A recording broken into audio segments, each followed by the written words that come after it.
Hey, what's going on, you guys? Like, what you guys to the channel? We're Big Dog back with another one take review. And today I have one for a DC animated film, which I think a lot of us truly love those their animated universe. And it's for Batman: The Long Halloween Part One. This is based off a comic book, in one in which I own, yet I've never read. I have owned the comic.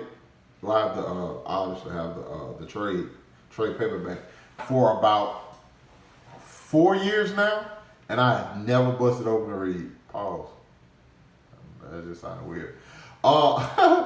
So I'm honestly was going to this like completely blind, not really knowing anything much about the storyline.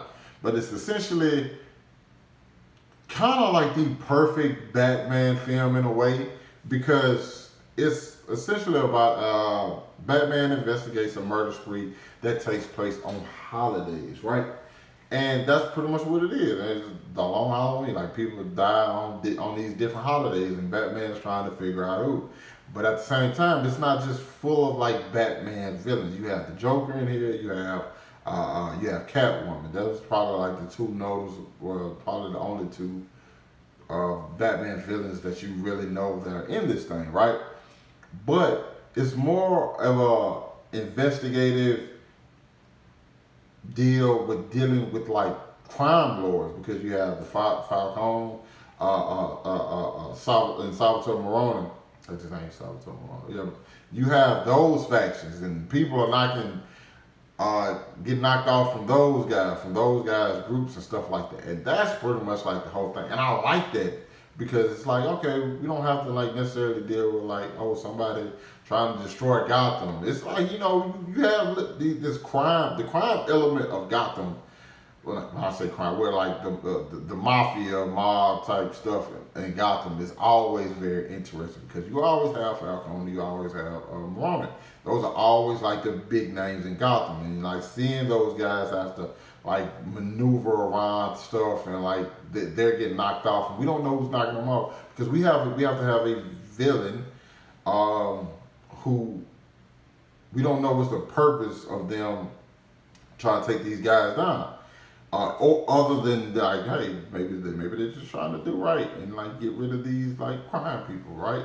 You have Harvey Dent, the DA, who's infamous for becoming Two-Faced, but it's not that in this. He's just a DA who's trying to take these guys, mainly Falcone down.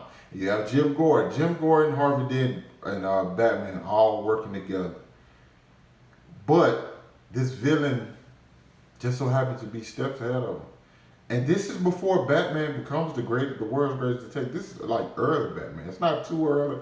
Well, it's not like a Batman Year One type deal, but it's early in his career. And he's not the detective we know him to be, because he's missing things. And that's what I like to see, a Batman who doesn't have everything figured out.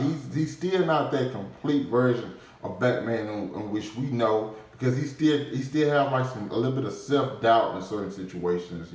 He believes in Gotham, he still believes Gotham can change, and he's trying his best to do that. It's just he's in a tough predicament, because people are dying on his watch, and he's not being. His only thought was just like, hey, instill fear, make people stop. And he quickly realizes it's more than that. I have to be a detective, and I have to be steps ahead of everybody else. If not, people are going to die. And I like that. The voice acting is great too. Jensen Ackles voice acts for Batman. I thought he did a great job. Another one that I thought was like stellar, and didn't even realize, Troy Baker as the Joker is really good. Naya Rivera, God rest her soul, voices Catwoman. Like, Josh Duhamel is Harvey Dent. Like, the voice acting in this was really good. They had some great fights. I'm still actually getting used to like the new animation style, because I was so used to like the previous DC animated universe and like that art style. So I'm still kind of getting used to this one. But I think this is probably the one I think is winning me over. So I don't think I ever reviewed the last Batman one. I think it's Soul of the Dragon, I want to say. Never actually reviewed that one. I may end up doing it if anybody asks for it, I'll shoot that. But yeah, so I'm still kind of getting used to that. But like I said, I like the voice acting, there's some good action, and I like the storyline for this. It's really interesting and a different side of Batman that people aren't used to. So overall, really enjoy the film. You get a chance to see it. It's on digital now. Check it out. It's definitely worth watching, especially if you love those DC animated films. This is this is a good one. You know what I'm saying? It's not many bad ones, but like just saying this is a good one. So yeah, if you guys seen it, let me know what you thought about it down in the comments. Hit that like button, subscribe to my channel. Thanks for watching the video. Also, part 2 to The Long Halloween comes out on digital July 27th.